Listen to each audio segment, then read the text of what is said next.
우리를 구원하신 예수 그리스도의 이름으로 기도드렸사옵나이다. 아멘. 이 시간 하나님의 말씀 함께 보도록 하겠습니다.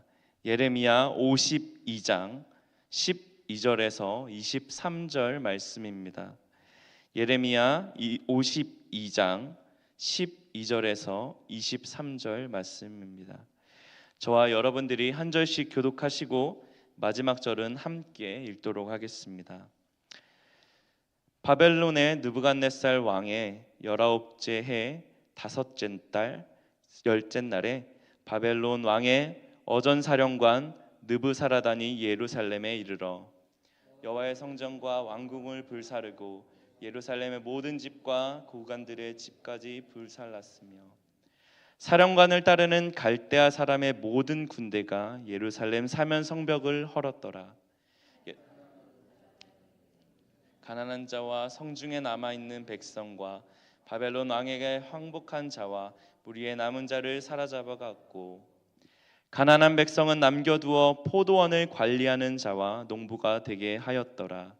갈대아 사람은 또 여호와의 성전의 두 놋 기둥과 받침들과 여호와의 성전의 놋대야를 깨뜨려 그 놋을 바벨론으로 가져갔고 가마들과 부삽들과 부집개들과 주발들과 숟가락들과 섬길 때에 쓰는 모든 놋그릇을 다 가져갔고 사령관은 잔들과 화로들과 주발들과 솥들과 촛대들과 숟가락들과 바리들 곧 금으로 만든 물건의 금과 은으로 만든 물건의 은을 가져갔더라.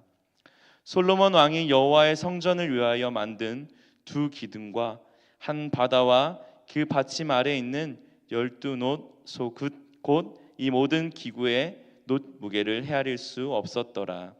그 기둥은 한 기둥의 높이가 18규빗이요 그 둘레는 12규빗이며 그 속이 비었고 그 두께는 4손가락 두께이며 기둥 위에 놋머리가 있어 그 높이가 5규빗이요 머리 사면으로 돌아가며 꾸민 망사와 석류가 다 놋이며 또 다른 기둥에도 이런 모든 것과 석류가 있었더라. 함께 읽겠습니다. 그 사면에 있는 석류는 96개요 그 기둥에 둘린 그물 위에 있는 석류는 도합이 100개이었더라. 아멘. 오늘은 진짜를 남기시는 하나님이라는 제목으로 함께 말씀을 나누려 합니다. 아마 대부분의 사람들은 적어도 한 번 이사라는 것을 경험하게 될 것입니다. 이사를 하려고 짐을 싸다 보면은 정말 평소엔 몰랐던 사실을 깨닫게 되기도 하는 것 같습니다.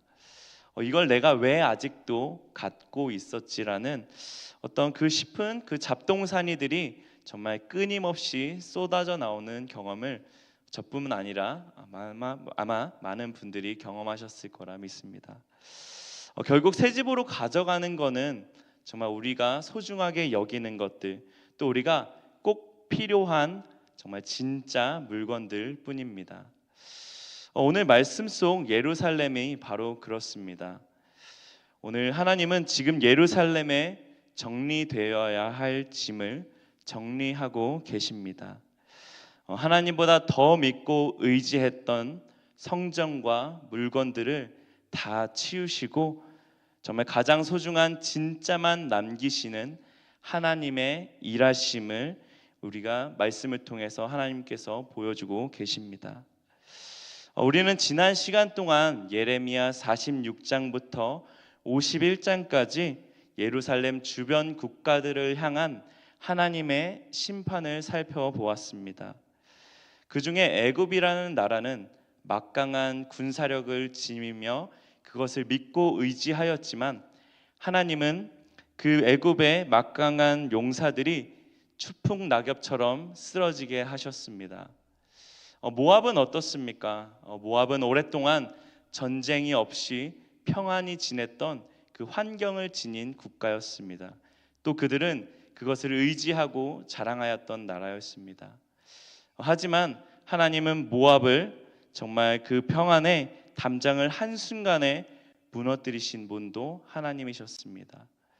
마지막으로 바벨론은 어떻습니까? 정말 하늘에 닿을 듯한 높고 넓은 성벽이 그들의 자랑이었습니다. 하지만 하나님은 그 철옹성 같던 그 성벽을 완전히 회파될 것이라고 선포하셨습니다. 유다 백성들은 이 모든 이방 나라들의 멸망을 정말 곁에서 살펴보았습니다. 이 모든 것을 지켜보았다면 아마 이렇게 고백했을 수도 있습니다. 저들이 믿던 군사력도, 돈도, 환경도, 성벽도 다 가짜로구나 말입니다. 하지만 그들은 오히려 이렇게 자만했습니다. 우리는 저들과 다르다. 우리에겐 하나님의 집인 성전이 있고 다윗의 왕궁이 있고 또 견고한 예루살렘 성벽이 있으니 우리는 절대로 망하지 않는다라고 말입니다.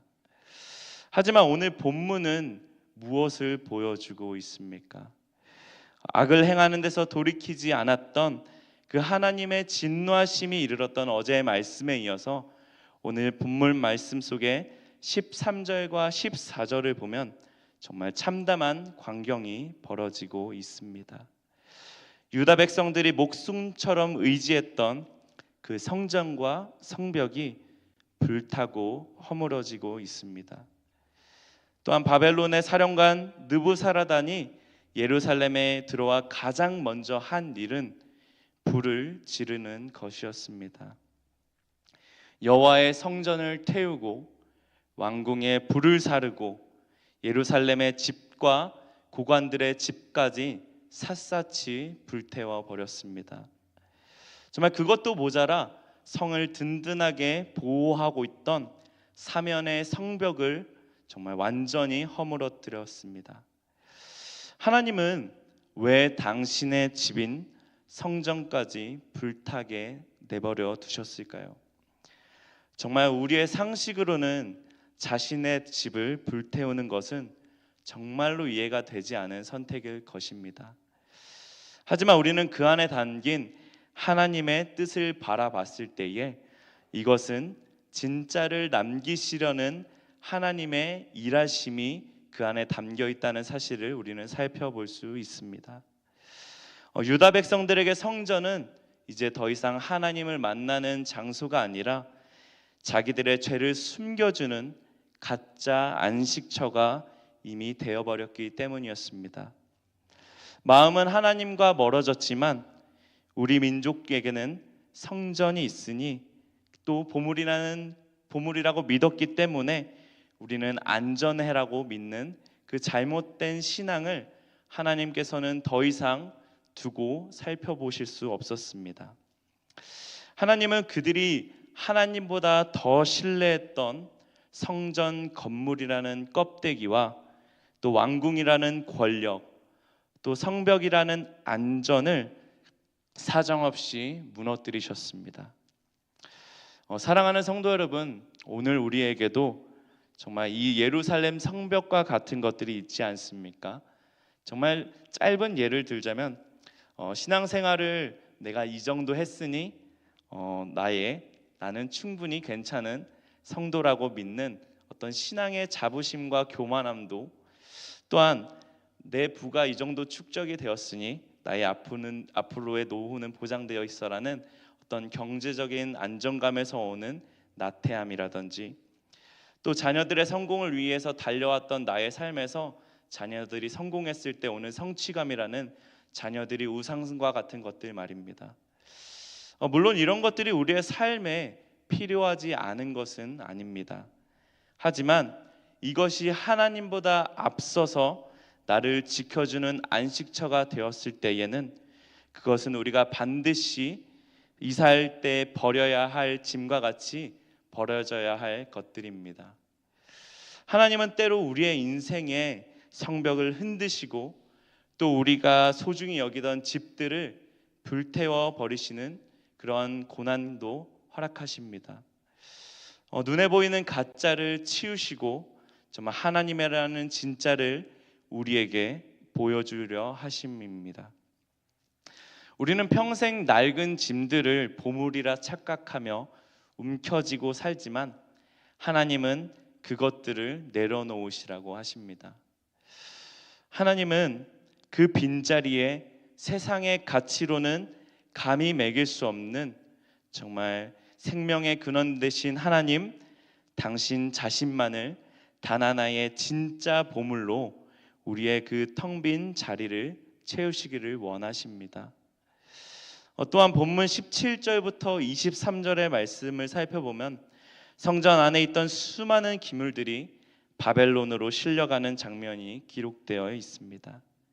놋기둥과 받침들과 놋바다, 그리고 제사 때 쓰던 가마와 부삽, 숟가락과 같은 작은 도구들까지 하나도 남김없이 바벨론에게 빼앗겼습니다.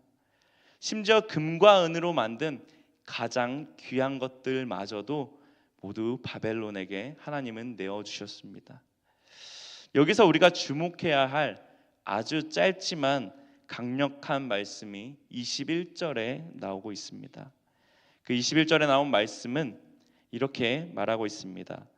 그 속이 비었고 라는 말씀입니다. 솔로몬 성전의 두 기둥은 겉으로 보기에는 9m가 넘는 웅장하고 화려한 녹기둥이었습니다. 하지만 성경은 그 기둥의 안이 텅 비어 있다고 증언합니다. 이것은 당시 유다 백성들의 영적인 상태를 그대로 보여주는 상징과 같은 존재입니다. 겉은 화려한 제사와 형식으로 번쩍였지만 정작 그 안에는 하나님이 아닌, 하나님을 향한 마음이 있지 않은 정말 텅 비어버린 것들이었습니다. 하나님은 속이 비어버린 기둥은 더 이상 성전을 지탱할 수 없었기에 정말 그것을 깨트려 다시 녹이시기로 결정하셨습니다. 하나님의 영광이 이미 떠났기에 하나님을 예배하기 위해 만들어진 그 모든 것들, 성전은 물론이거니와 그 안에 가치 있는 물건들도 아무것도 아닌 것들이 되어버리는 순간입니다. 우리가 살아가고 있는 지금도 마찬가지라고 생각합니다. 우리에게는 교회라는 건물이 있고 또 그 안에 우리가 가진 직분과 섬김이라는 자리들이 있습니다. 이것들을 하나님께 나아가기 위한 너무나 소중한 도구들입니다. 하지만 하나님을 향한 사랑이 빠진 채 도구만 화려하게 있다면 하나님은 때로 그 도구들도 거두어 가실 때가 있습니다. 왜 그럴까요? 그것은 예배라는 형식보다 우리가 누구에게 예배하는가라는 본질이 훨씬 더 중요하기 때문입니다. 하나님은 오늘도 여전히 우리에게 물으십니다. 너의 화려한 녹기둥 속은 무엇으로 채워져 있느냐? 또 과연 너의 안에는 나 하나님을 향한 순전한 사랑이 채워져 있느냐? 하나님은 오늘 그 텅 빈 그 공간에 세상의 잡동사니로 채워지는 것이 아니라 다시 주님의 은혜를 채워 넣으시길 원하십니다. 겉모습을 닦는 수고를 멈추고 내 안에 하나님을 향한 사랑을 채우는 기도를 시작할 때에 우리의 인생은 결코 무너지지 않는 진짜 성전으로 거듭나게 될 것입니다. 말씀을 함께 맺으려 합니다. 오늘 본문은 예루살렘 성전이 텅 비어버리는 비극으로 마치게 됩니다. 정말 모든 아름다운 기물들은 바벨론으로 실려갔고 또한 든든했던 성벽은 돌무더기가 되었습니다. 하지만 이것은 하나님의 거룩한 비워냄이었습니다. 겉만 화려하고 속이 비어버린 가짜 기둥들을 부수시고 그 자리에 하나님이 직접 주인으로 임하시기 위한 과정이었습니다. 우리가 46장부터 시작된 그 주변 국가들의 심판과 오늘 예루살렘의 멸망은 우리에게 세상의 자랑거리들은 결국 사라지고 말 것이라고 이야기하고 있습니다. 지금 저와 여러분의 삶에서 내 인생을 지탱하고 있는 기둥들이 부서지거나 또는 기물들이 사라지는 그 아픔을 겪고 계십니까? 정말 눈에 보이는 것들은 사라질 수 있어도 우리의 주인 되시는, 또 그 모든 것의 주인 되시는 하나님의 주권은 결코 사라지지 않습니다. 내 인생의 기둥이 깨어질 때가 있을 것입니다. 그때에 내 속이 무엇으로 채워져 있는가를 살펴보며 정말 정직하게 돌아보는 저와 여러분들 되시기를 소망합니다. 오늘 하루 내 손에 쥐고 있는 그 낡은 짐들을, 또 그 의지하던 마음들을 내려놓으시길 바랍니다. 또한 모든 것이 타버린 것과 같은 정말 그 인생의 폐허 속에서도 정말 여전히 우리를 붙들고 계시는 하나님, 또 내 속에 그동안 채워져 있는 언젠가는 사라질 정말 그 가짜들을 내려놓고 회개할 때에 영원한 진짜인 하나님의 나라와 사랑과 상급으로 채워주실 주님을 바라보기를 주님의 이름으로 축원합니다. 함께 기도하겠습니다. 사랑의 하나님, 감사합니다. 오늘 무너진 성전과 불타버린 성벽을 보며 정말 우리의 자신의 삶을 돌아봅니다. 정말 하나님보다 더 의지하며 쌓아 올린 가짜 안식처와 보물인 줄 알고 움켜쥐었던 낡은 짐들을 이 시간 주님 앞에 다 내려놓습니다. 정말 겉은 화려하지만 속은 텅 비어버린 녹기둥 같은 신앙이 되지 않게 하여 주시옵소서. 형식과 내용의 도구를 닦기보다 우리의 중심을 또 주님을 향한 진실한 사랑으로 가득 채워주게 하여 주시옵소서. 지금 인생의 기둥이 무너지고 소중한 것을 잃어버려 아픔 속에 있는 자가 있다면 정말 세상의 가치로 매길 수 없는 진짜 보물 되시는 정말 하나님을 만나는 축복을 허락하여 주시옵소서. 정말 다 사라져도 끝까지 우리를 붙드시는 하나님 한 분만으로 충분하다고 고백하는 복된 하루가 되게 하시며 그런 인생으로 주님이 인도하여 주시옵소서. 우리의 영원한 분 되시며 가짜를 버리게 하시고 진짜를 남기시는 하나님께 감사드리오며 이 모든 말씀 우리 주 예수 그리스도의 이름으로 기도드립니다. 아멘. 우리 주기도만 하심으로 예배를 마치도록 하겠습니다. 하늘에 계신 우리 아버지여, 이름이 거룩히 여김을 받으시오며 나라의 마옵시며 뜻이 하늘에서 이루어진 것 같이 땅에서도 이루어지리다. 오늘날 우리에게 일용할 양식을 주옵시고 우리가 우리에게 죄 지은 자를 사하여 준 것 같이 우리의 죄를 사하여 주옵시고 우리를 시험에 들게 하지 마옵시고 다만 악에서 구하옵소서. 대개 나라와 권세와 영광이 아버지께 영원히 있사옵나이다. 아멘.